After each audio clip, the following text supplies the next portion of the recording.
Il s'agissait du principal chef de l'opposition ivoirienne.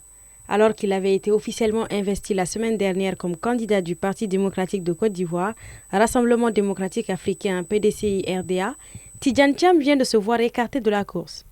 Selon la justice du pays, M. Thiam aurait perdu la nationalité ivoirienne quand il a acquis la nationalité française. C'est ainsi que la justice a fait droit aux demandes des récurrents et ordonné la radiation du président Thiam de la liste électorale. Tidjane Thiam, qui n'a pas manqué de réagir à la décision, dénonce un déni de justice indigne d'une démocratie. En fait, ce qui se passe, c'est que le pouvoir vient simplement d'éliminer, à travers un raisonnement juridique inique et incompréhensible, son rival le plus sérieux. Aujourd'hui, les masques sont tombés. Puisque ces attaques n'ont pas marché et que malgré tout je fais la course en tête, il fallait tout simplement m'empêcher d'être candidat. Ce sont des militants du parti au pouvoir qui ont démarré ces procédures infondées contre moi, représentés par des avocats du parti au pouvoir, portant ces procédures devant des juges nommés par le parti au pouvoir. La radiation de Tidjane Thiam de la liste électorale lui ferme la porte pour sa candidature à la présidentielle du 25 octobre prochain, tout comme c'est le cas pour l'ancien président Laurent Gbagbo, son ancien bras droit Charles Blé Goudé et l'ancien premier ministre Guillaume Soro pour des condamnations judiciaires. C'est une décision susceptible d'aucun recours. Je n'accepterai pas cette radiation parce qu'elle est injuste, injustifiée et incompréhensible.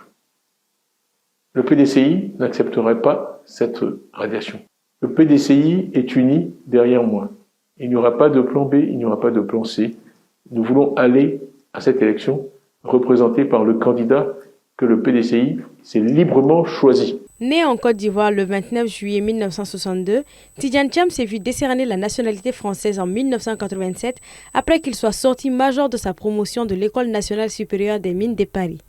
Il a d'ailleurs renoncé à cette nationalité en mars 2025 afin de se présenter aux élections présidentielles ivoiriennes, scrutin pour lequel un candidat ne peut être binational. Alors, deux possibilités s'offrent à l'opposition.